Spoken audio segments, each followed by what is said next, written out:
This Tomahawk, or aka Tomahawk, is designed by C. Despot of Max Venom, and it is made by Boker that I have heavily customized, and I'm going to explain what I've done up to it. Okay, one, the original finish has been stripped, and no, I don't use some finished paint stripping shits. I actually hand sand this. So why the hell is this thing got weird like patina and shits on it? Because I forced the patina with vinegar and mustard when I get the finish stripped. Main reason on that is axes or any general tools are typically best made in carbon steel. The problem with carbon steel when they need moisture, as you right now it is in Washington State, it's raining and it's cold as fuck. Moisture is his middle name. So what happens is it'll build rust and other corrosion and other shits. So it's a smart idea to actually force the patina to create a layer of protection over the steel, so it has a controlled rusting where you expect it. So there's that. Now what I've done on this is the following. I've done 2 layers of natural hemp core that's dyed in black, and it's been wrapped. And then I overlapped that with before overwrapping it, I lacquer that to seal to harden. Then once it fully cures, I wrap 550 over this and single ridge wrap, and then I lacquer that, and that's done and sealed. Now why do I do this crazy process? Because what I've noticed through my experience, I did 2 modifications on 2 Tomahawks. First one was my big mistake. I just simply wrapped it in 550, and what I ended up finding is without a glove, it freaking kills your hands on anything it touches as soon as you make the impact cuts or any type of chopping motions or anything. Just using it will hurt your hands. This is actually probably one of the main reasons why. So this, when you buy this, it comes with this scale. See, if you're watching this, just word of advice, tell Boker to get fucking rid of this, because it literally kills your hands. It doesn't do anything, literally. So, not to mention it doesn't cover all the way to the steel, so there's an exposed steel that literally digs into your hand whenever you try to do any motions on it. So, don't know what the hell you guys were thinking with this when you do it. Maybe it's just on the production run. On a custom run, I hope you didn't use something like this in that same manner. But I actually made this into something useful, so I'll do a review of that right after this. So once that's done, oh my god, it's a delight to use. It doesn't kill your hand. Not to mention, it is just perfect for if you do Essential Calice Lustrissimo or Floro fighting system. This is like one of my favorite tool for the trade. I'm just gonna say that. Not just as a weapon, but as a tool, because it does a lot of things. So one of House of Black Transetti member and Floro Fighting Systems instructor in Port Orchard. Shout out to Robert Pearson. Rob, how are you, brother? He's a fireman. So when he handled the first one that I did the modification on, he showed me something cool, which is when I'm thinking breaching, I'm always thinking about inserting, just popping the door this way. And he says, well, there's another trick to it, and I don't understand the science behind it. So instead of doing this, if you simply try it out, if you roll it out this way, it pops it out much better. And I'm like, huh, interesting. And not to mention it handles just perfectly, especially when it's double wrap. It just makes that so much easier. So thank you again, Rob. You're awesome, brother. For fighting application, I honestly don't think this is as close as it comes to what I envision for the fighting Tomahawk, especially for Floro fighting systems implemented. For those of you who also do instinctual fighting systems, this works actually wonders on that. It flows naturally to it, so the whole broken rhythm, when you do the double, it actually will. Oh Jesus, just thinking about that. If you know what I'm talking about, you know exactly what I'm talking about from this. Oh jeez. But yeah, Tomahawk. Now, where this works wonders, there's some not so cool features about this, and I'm going to explain that. So if you practice systems that I teach and practice, which is Floro fighting systems and instinctual fighting systems, one of the things you'll also find is for military practices, this thing will do wonders on that. Especially even just with World War II's like Fairbairn and Steyer's techniques. Oh geez, on this is just working from classical Fairbairn, basically your military stick, which Ray actually has a wonderful material on. Shout out to my teacher, Master Raymond Floro. How's it going, brother? Ray's got a wonderful online library on that. It's on military stick. Check that out, and it'll show Fairbairn's technique. But if you use that on this, oh my God, that's so. That thing, oh God! Not to mention this thing works great for those manos. Yeah, I better stop doing that. It's like, love it, absolutely love it. So. Works great for a lot of things, especially for fighting, for breaching, definitely. Where it lacks is probably its ability to trap. So allow me to explain that. Bearded hawks in general are not best for trapping. So when you have something like a frontier hawk, which is more like this and it would have a sharpened beard, that actually work much better for palo suit and trapping on that one. Obviously if I want to palo suit it this way, I could trap it with the handle instead, but on this thing it'd be very difficult because the space is so narrow. Not much, but then again, this is not meant for that purpose. It's actually for distance works, which is what I would prefer instead of getting close and personal unless I have to. And if I do have to, I can still use it in this manner. That'll be so much easier. Oh, I love this. So there you go.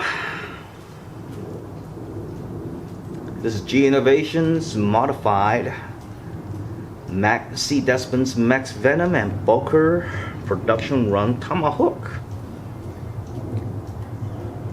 So typically you'll find these for around 140 around there right now if you go online to search.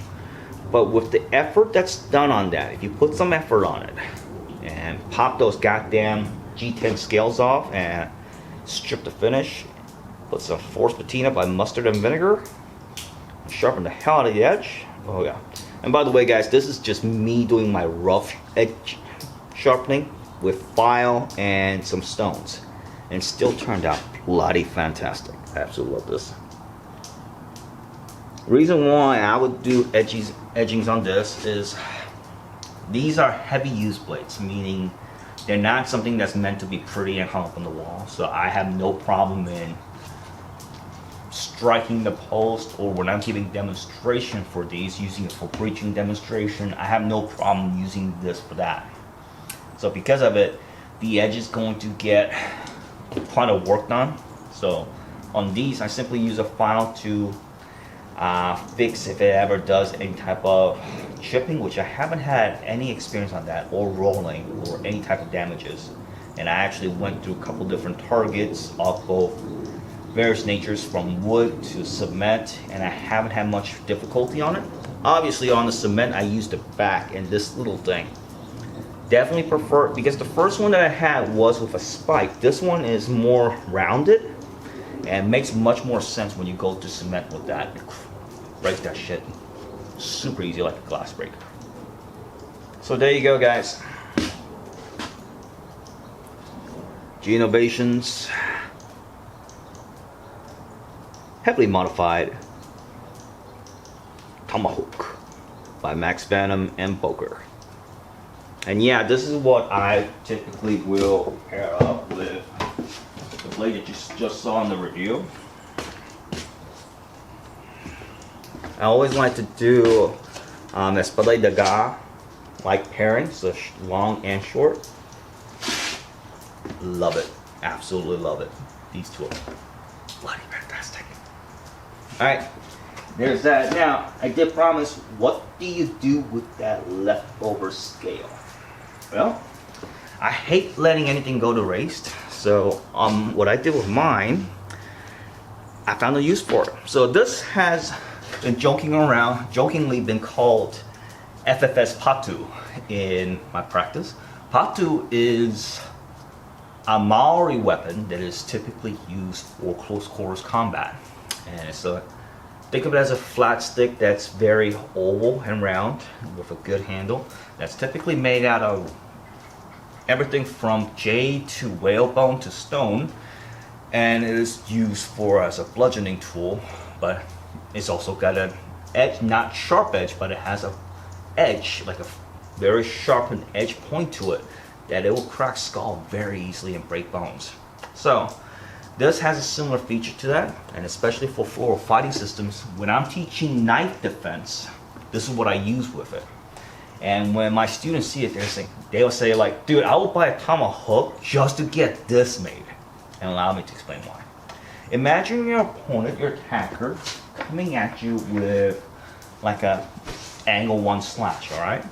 What this happens if you time it right and you shield yourself behind the tool, behind the patu, and make the flat edge of the G10 scale connect on your opponent, your attacker's hand, around the forearm or wrist. What happens on that, he is done. When I say done, I mean he's done. That thing, his forearm, if it connected on one of his forearm bones, it will break that on impact. Harder he hits, easier that his bone's gonna break. On that, and from here, I could pummel him with the puño and just whack him out of place right here. And if that's not the worst end of it, if he's still active, meaning his knife hand's obviously gone. That's gonna be disarmed, believe me. Even when I do demonstrations with just this, from here, boom. Once that impact connects right here, I've never had a student who did not drop their weapon. If they were especially saying, I don't want to see if this guy's full of shit or not. Alright, go ahead. Boom! Once that hits, his hand's done. He's not gonna be using that hands for a very long time. And all I do is from here, I pivot my hips, hide myself behind the weapon, and let the edge of my patu connect on his forearm of his weapon hand. When that happens, boom, that connection will break that pretty much. And I'll follow that up with a puño strike. Now, if he's smart enough to back off, that's fine. And then I'd actually go from here, go in with the edge and just smack him straight across under the nose, on the T zone, right on his nose, right here, or right on the chin. And that's a knockout right there. The worst one would be straight to the throat. But yeah, so that works on that manner. And not to mention, if you do Ray's teachings of Lambaton, the beauty of this thing right here is from here I could use for number 2, number 1. Yeah, if you guys don't know what I'm just doing right now, check out Ray's Lambaton, the best defensive apatoning method that you could ever find. And I don't know whose cat that is. Sorry, that giant kitty over there. It's like, that's a huge cat. I hope that's a cat. Alright, so there you guys have it. Yeah, I don't think that's a cat. Okay, it's going the opposite way, so I should be fine. I'm just going to keep my eye out that direction, just in case. So, G Innovations Patu. So, simple thing. Having this right here. Port arms, for those of you who've been in service, you know exactly what I'm talking about. So, port arm position. Now from here, it comes in, boom. I have a tendency, because my left arm is so fucked up that it doesn't move the way I want it to. Those of you who train with me know exactly why. So it will always lock up right about here. But for my students, what I always tell them, if you can, hide yourself more closer behind the tool as possible. So try to get to be like this, almost in line. But I'll typically end up here, and that still does the job to a degree well. So boom and boom. Patu. And this is crafted out of the scales that typically come with this. I'm not doing anything fancy. All I'm doing is the following. I typically would like to epoxy it, the slabs together. Then I wrap the handles with 550 cords on the point of holes that are drilled, pre-drilled on each side. And on the center, because I don't want it to look nothing on there, so what I would do is I typically grab whatever the screws and you know, the anchoring points, and I'll just tighten that together. And this is it. Very cute, very short, and works great for knifing fence. And not to mention, if you know how to do for lambaton stuff, oh my god, it's painful. And I had some students of mine who said, like, well, gee, the one business end is a little bit too short for me. Switch it around then, and then when you switch it around, you get this nasty point right there. Oh god. At that point, this point connects on somebody's kneecap, around the knees. Dude, you're done. You're not moving. Absolutely love this. So, there you go, guys. If you're interested, Boker's making this as a production, so you could get them anywhere right now. And it'll take you a while. It doesn't take that much to do the modifications, and it's really worth it. Alright, there you go. Wishing y'all a Merry Christmas and Happy Holidays. This is Choi of the House of Black Giant Society, signing out.